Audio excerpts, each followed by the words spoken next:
Guys, thank you. And today I'm welcome my friend. We grew up together. And today my guest is Lily Nyamwasa Mezaros. Always I like to use Rwandi's name. Is okay? Yeah, and you forgot my other name, Yes. Iribagiza. That's right. Yeah. So welcome to my channel. And first of all, I have to congratulate you for your book. And that's why I invite you. We can share about your book. But before we go about your book, how was your life before you become an author? Who is Lily before you become an author? Tell Where my do I audience who you are. A few minutes. Okay, where do I start? So I'm Rwandan, born in Rwanda, grew up in Rwanda until the age of 21, and then came to Australia, like everybody else, looking for better life. Spent my whole time in Australia since 1995, trying to set myself up. Went back to uni, studied, got a job, got married, have two kids, and just I'm the kind of person with inquisitive minds. I've always had something, multiple things happening on the go. Um, did work for professional services to non-profit to higher ed to acting. Um, yeah, now author. So yes, so that's me. And have So founded the the charity. journey has been good. So yes. And what is much you can remember? Maybe talk about your life. Few minutes in Rwanda. Mhm. Well, I mean, so I was born in 1973, and just my life between 1973 to late 70s, early 80s, I lived in a countryside, a little place called Linganwe, which is in the south of Rwanda. I was raised by a single mother who, at the time, her husband has been murdered.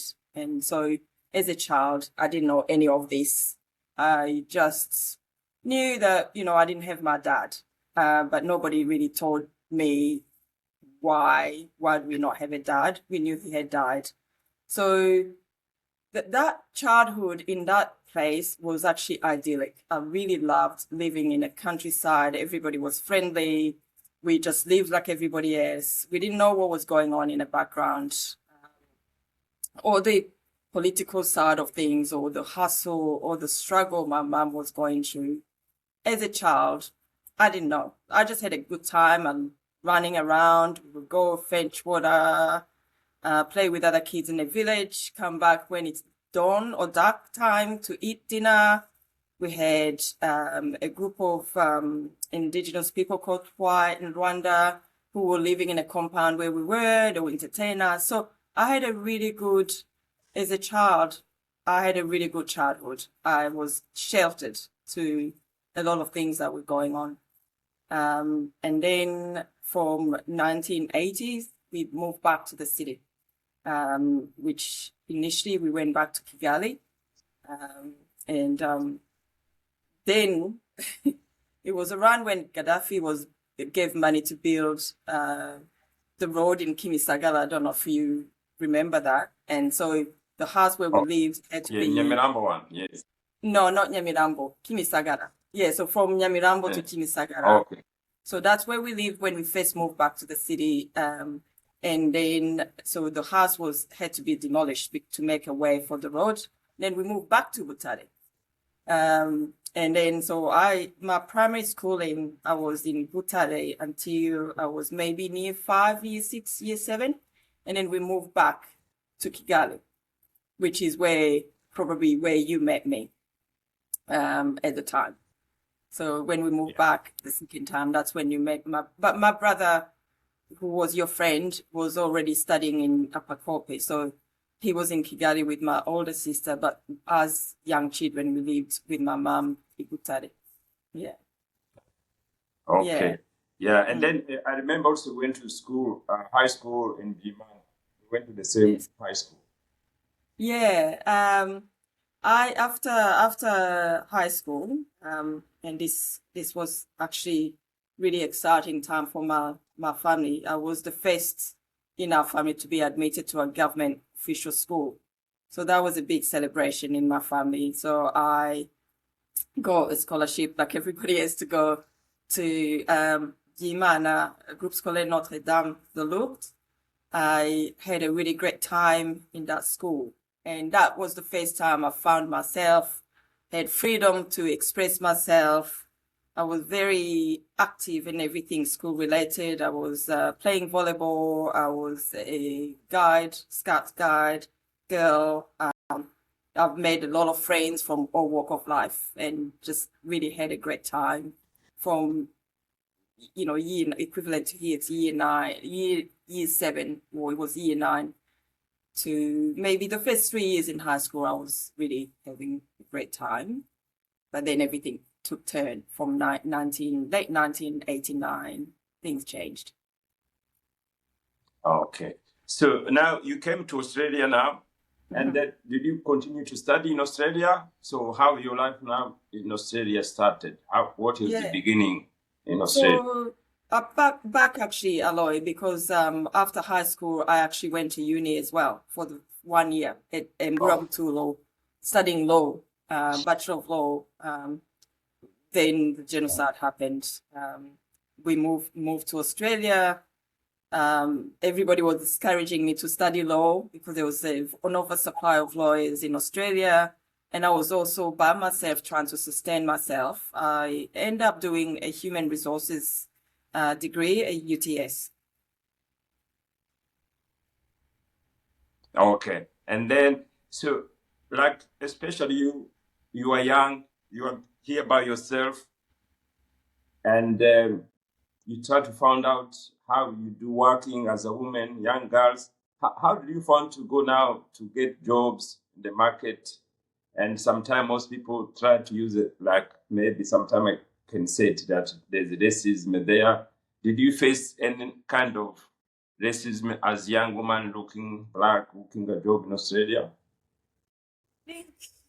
This is what I say to people. I think if you go looking for racism, you'll find racism. If you go projecting your insecurities, you always find them. I'm not saying that injustice or prejudices or racism doesn't exist. But if you overlook that and you actually go in with a positive mind, and especially as a young woman, there are a lot of people who want to help you. So I remember when I first came to Australia, most people I met back in 1995, we were working in factories. Everybody was saying, oh, no, it's not possible to get an office job. I met one young man who was Munyankore. He had his master's in law, studied here in Melbourne. And the first thing he did, he came out with a box full of rejection letters. And I remember thinking, why would you even keep that? That's negative in mind. Why would you keep something as rejection letters from other jobs that you've had? So I remember it was a group of us, and I said, I'm not going to work in a factory. And everybody looked at me like, who do you think you are? And I said, no, I'm not going to work in a factory. And it took me 6 months to get my first office job. And it was hard, but I remember just pushing and not giving up. And there was also an issue of cultural differences. I was always getting lost and always late. So it takes two. When you don't get a job, sometimes it's not just about racism. It's about fitting in, and it's about embracing the environment where you are. So I pushed. The first job in the office I had was a call center. And I walked in and I said to the woman who was interviewing me, and I said, before the interview start, I want to say something. And she said, okay, what do you want to say? And I said, I've been here for 6 months and I've applied multiple jobs, but everybody declined because I don't have local experience. And I said, how does one get a local experience if nobody give them a chance? And she paused and she said, I'm going to give you a chance. So she gave me a job on the spot, and it wasn't a big job, but it was entry into the Australian workforce. And from there, I met other people. I always made sure I lived in a place where it's not concentrated by African people because I wanted to expand myself and not always revert back to what I know and what I'm comfortable with, which is my people. I'm sure you know Yeah, that. I think that is the best. Yeah. Mm, yeah. So that was my, I guess, strategy is embrace, align yourself with people who you aspire to be or who you can learn something from. So I've always Oh, tried that. yeah, and at least also it comes with also your personality, and even the first day you say, "I'm not doing this. I'm going to work here." I Mm, think that is what most people we miss. So we try to follow the general group, which is totally different because we are individual. But mm, if you follow other group, you end up not doing what you don't like. mm. Because I think, Yeah, and now, yeah, uh, yeah, now having the family now with working, and you know how Australia, how was the challenge now to raise the family now?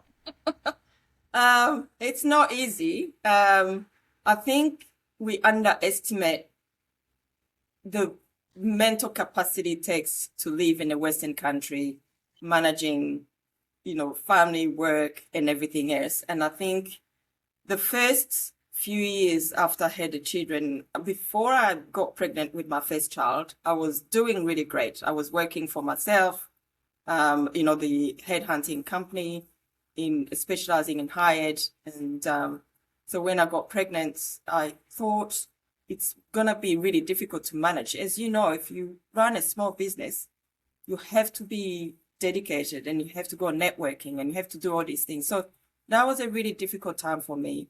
I was working with my husband. I had a backing with his business partner. Their focus was in IT and my focus was in higher ed. And then after my firstborn was born, I really struggled. And so I stopped working, recruited someone to step in to run the consulting business. And I tried to come back, but I realized I was overextending myself. I didn't have what it took to manage family home and also work full time in a consulting business.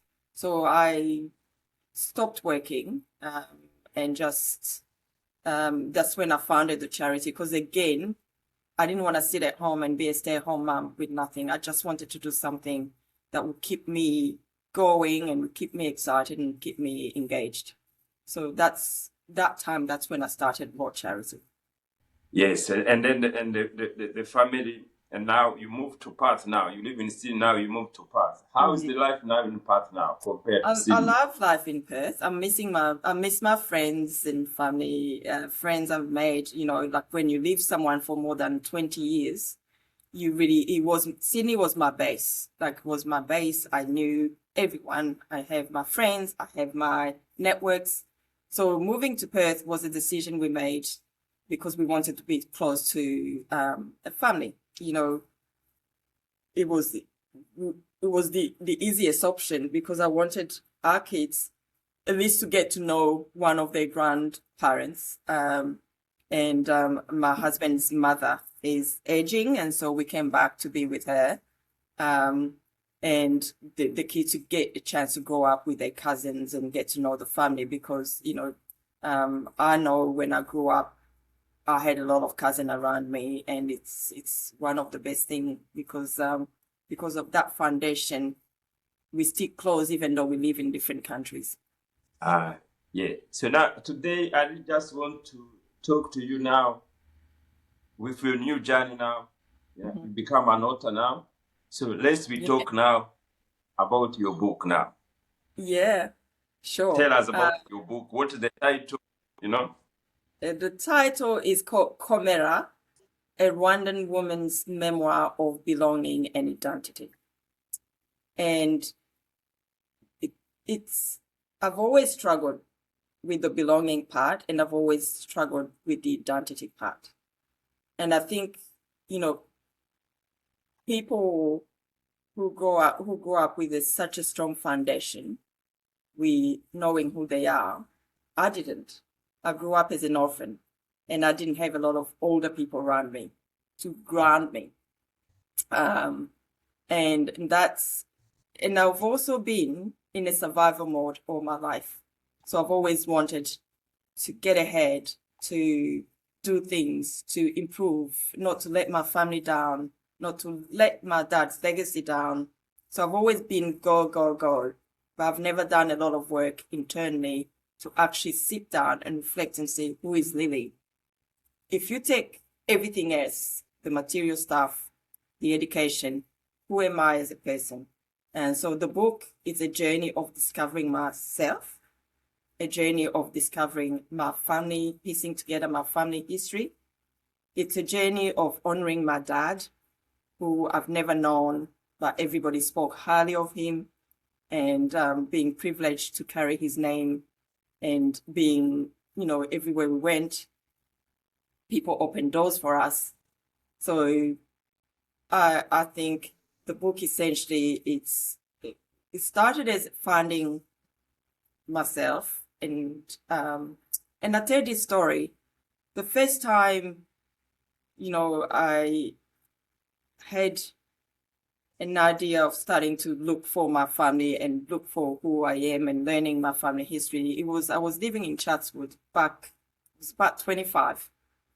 And I woke up for this dream. I don't know if you ever dream and you wake up and you think the dream is vivid, that it feels so real. And Yes, yeah. so that dream, I dreamt about my dad for the first time in 25 years, first time. And in my dream, I was walking on George Street in the city, and I saw him. And I ran after him, and I yelled out his name, Nyamwasa, Nyamwasa. He didn't turn around. And then I called him by his first name. He turned around, and he spoke. So when he spoke, he had an American accent. And I was angry in my dream, saying, you survived, and you never looked back to come and look for us as your family.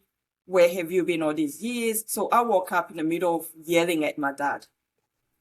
And I tell you, that really broke me. And that's when I thought, went from being anxious and really worried, why did I dream about him for the first time in 25 years, to feeling guilty that why have I never missed my dad or grieved him or wanted to find out exactly what happened to him. So I worked really hard. I did 2 jobs, saved money, went traveling to France to visit my remaining aunt. I don't know if you've ever met Auntie Christine. So I thought I've got a chance of getting, because she had, as a young girl, she lived with my mom and dad. So I went to visit her to try and find out more about my dad. And I was, 20, 25, 26. So I went to France, spent time with my aunt, asked a lot of questions about my dad, how he died, why did he die, what kind of person was he. So we spent time, and I got to know a little bit about my dad. So I came back and I started writing. So I wrote about 100 pages of the book, and then I put it in a drawer and forgot about it because I got too busy with work. But I was also young. I was having a good time. And and then when I moved to Perth, unpacking things, I found those 100 pages I had written down. So it was printed in my drawer, bedside drawer, and I picked it up Wow. again. Mm. So, and then I thought, oh God, when you look back, you realize when we came here from Rwanda, it was so raw. We carried a lot of trauma, a lot of, Yes. so I read those 100 pages and I thought, I need to do something. And then in the back of my head, I was like, I need to do something, but I can't do it alone. So I contacted an Australian author called Tony Park, who I've had dealing with in the past. Tony, he came to Raw, donated some of his books. And I said, would you help me? And he said, I would, but I'm really busy. Maybe in 2 years' time, because at the time I was writing some veteran stories contracted by the government. So I'm sitting at work having lunch, and this young girl said she's going to a funeral. We had a chat and said, I'm sorry, who's the funeral for? Said it's my boyfriend's friend. And I said, oh, what happened? They're young, in their 20s. And she said, oh, he took his own life. And I think I posted it before. I was so shocked that someone in Australia who have everything they've taken his life. And she said she's known 7 people in her circle of friends to take their own lives. And I thought, you know what, if we can survive, given everything we've been through, I want to tell my story to be able to say, just keep going. There's always hope, and there's always an end to every story. And sometimes if you give it a chance, the ending will always be good. So that's the journey of what motivated me to write the book. Yes, and I think that is really, really very powerful, especially to write long time ago, and then you saved the document, and then later you just found it, after you moving, and it's so powerful. And the other things we want to share a bit, the way you dream about your father, the way you see him, and other things I say, how our mind, our powerful, it's God, because you see somebody life and it's not there, and you talk to them. See, that when I say we are God, that most time of what I mean, because your mind does powerful things no one have ever seen. And that power is only with God there. Yeah, that's what I want to mention. So now, for African now, especially young women who want to be turning in their story like you did, and also you say some things, identity. So I can say African identity. These only Africans who face identity, or it's most general people who face it? I think everyone. So we all belong to somewhere. We all come from somewhere. So it's not just African. I think everyone need, everyone, not just Rwandan. I think Rwandan, maybe there's more complexity because of the migration stories, right? So when you've lived in different places to where you come from, you adapt, you change. And sometimes as a young person, because you're trying really hard to adapt, you change who you are in the process to adapt and to fit in. So there's that crisis. A lot of young people, African migrant, or people who were raised in a dual cultural background, or people who were born here from African heritage family, they struggle with the belonging part. You probably know because your kids came here young, and one of them born here. So there's always a struggle where you fit in and where do you belong. And for me, as a young girl, I definitely struggled coming here 21 and being an orphan 15, losing my mom at the age of 15. And I've never really quite fit in anyway. I've never felt strong about my identity. I've always thought, if I make friends, if I do this, I'll belong. But, and I share this, especially when I came to Australia, removed from everything I've known, young age, I didn't realize at the time that I was carrying a lot of trauma, and I was, I was struggling because we're not taught that. We thought to keep going. But I would go out, I was very active. I would go out, I would go socializing. I did everything by the book, everything everybody expected me to do. I embraced different culture background. I've experienced, different cuisine, restaurants, went out night clubbing, met a lot of people. But I'll come back home in my apartment and I feel really lonely and lost. So the book was my way of finding who am I really, and where do I belong? That's good. Now you publish your book now, and what does it mean to you personally and to your family now? It's such a huge accomplishment, and my family are really proud. And my brothers, initially they were like, were not very, initially they were a bit scared because nobody wants to put their story in the public domain and everybody interpret your story whatever they want. But we talked through, and I said, this is something I feel strongly about. If we don't tell our own story, there are people out there who are telling our story already. So don't give them the satisfaction of telling my story. Because, if you put online, things come up and people say whatever they want. So why should they have the right to tell our story when we are here and we're capable of telling our story? So my brothers came around. Do you found out, as especially as Rwandese, we don't like to share our story?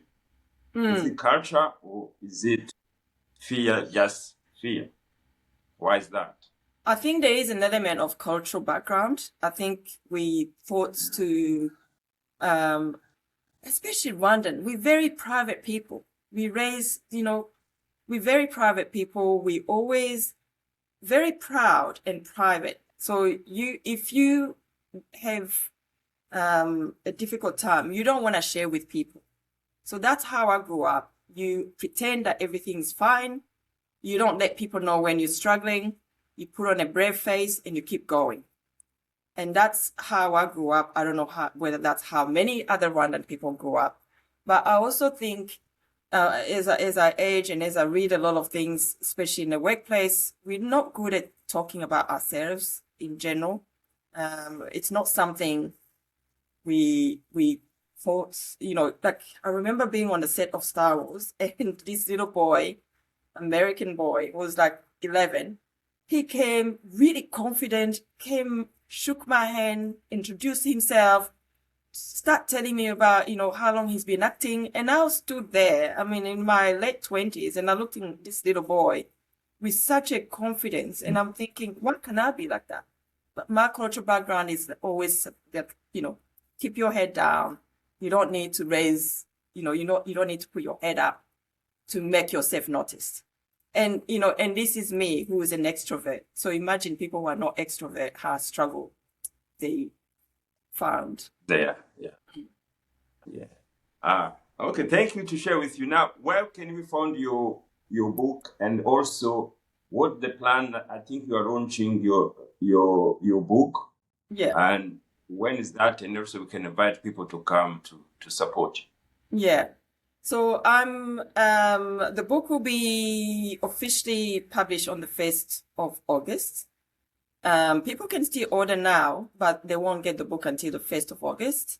And at the moment, you can order my book through my website, which is comeraconsulting.com. And the book will be shipped to you from the 1st of August onwards. Or you can, from the 1st of August, we will have a distribution channel internationally. So we will distribute through Amazon, to Draft Digital, to Kobo. So there will be so many distribution channels that people will be able to book Booktopia. So there'll be so many channels, like distribution channels you can order the book from. There's also an ebook people can purchase. The link will be shared on my socials. I've got a Facebook page called Comera. So I encourage people to join because I'm trying to separate my personal profile to my book author profile. So I'll post everything there for anyone who wants to join Comera Facebook page. That's where once the book is published, I'll let everybody know where to buy the book from. But at the moment, you can purchase through my website, which is www.comeraconsulting.com. But you have to wait until the publication date to start being shipped. And the official launch in Perth is on the 5th of August, 5:30 to 7:30 in Perth CBD, 300 Murray Street and mezzanine level. The tickets, unfortunately, are sold out. So it's fully booked. So if people want to from Perth, they have to put on the waiting list. Yeah. Okay. Yeah. Yeah. Mm. And Yeah, then, man. Really, sorry, I was gonna say, and congratulations, then man. South Really proud Australia. of you. And then I've got a launch in South Mm. Australia on the 15th of August. I'll be there in a conference and I'll be signing the book and selling the books. And then I plan to come to Sydney toward the end of October. I've got a talk, which I don't want to say yet until everything's confirmed, but toward the end of October, I plan to come to Sydney. Yeah, that's good.